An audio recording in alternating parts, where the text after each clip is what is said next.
गणनायकाय गणदैवताय गणाध्यक्षाय धीमहि गुणशरीराय गुणमण्डिताय गुणेशानाय धीमहि गुणातीताय गुणाधीशाय गुणप्रविष्टाय धीमहि एकदन्ताय वक्रतुण्डाय गौरीतनयाय धीमहि गजेशानाय भालचन्द्राय श्रीगणेशाय धीमहि एकदन्ताय वक्रतुण्डाय गौरीतनयाय धीमहि गजेशानाय भालचन्द्राय श्रीगणेशाय धीमहि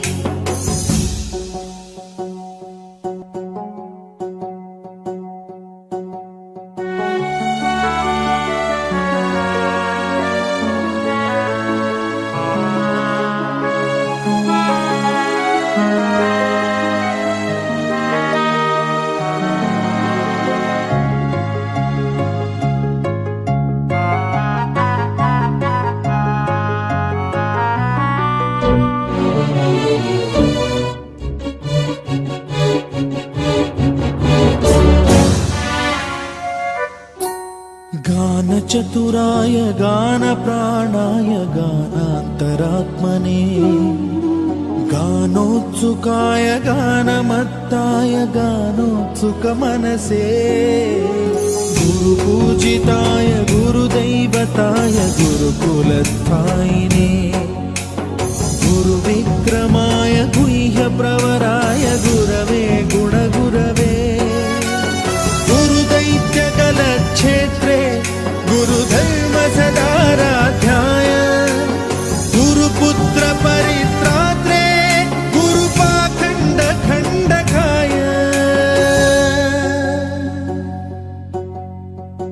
गीतसाराय गीततत्त्वाय गीतगोत्राय धीमहि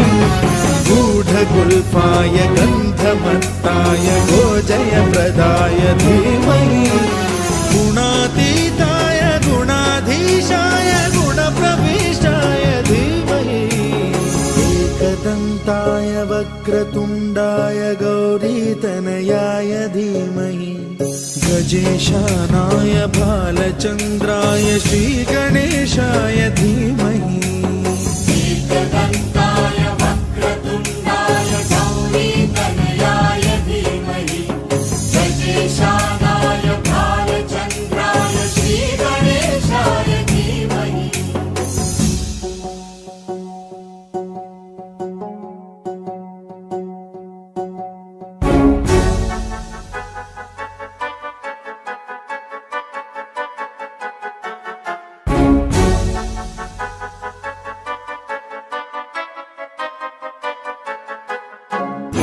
सर्वराजाय गन्धाय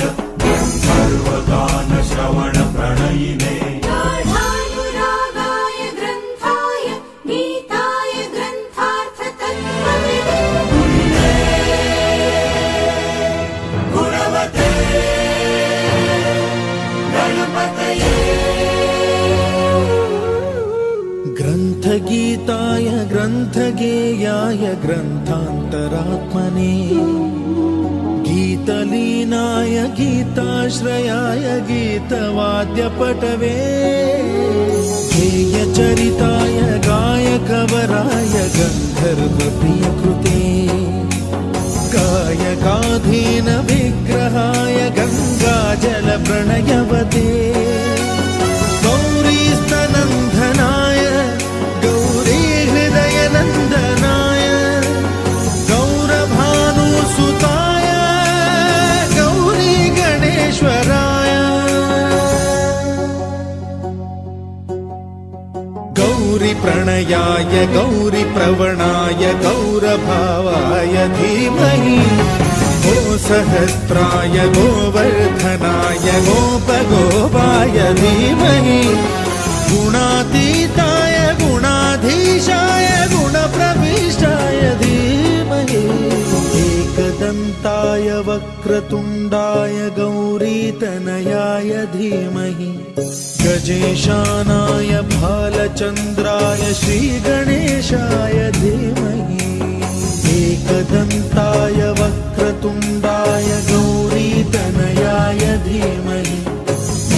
ईशानाय भालचन्द्राय श्रीगणेशाय धीमहि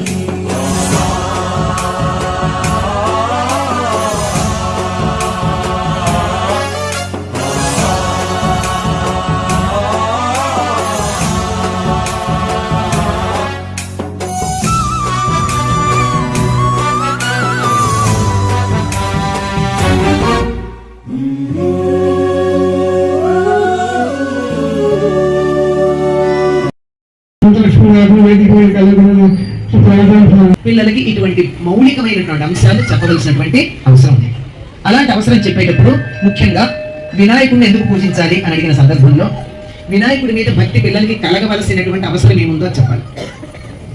ఎందుకు పూజ చేయాలి వినాయకుడు?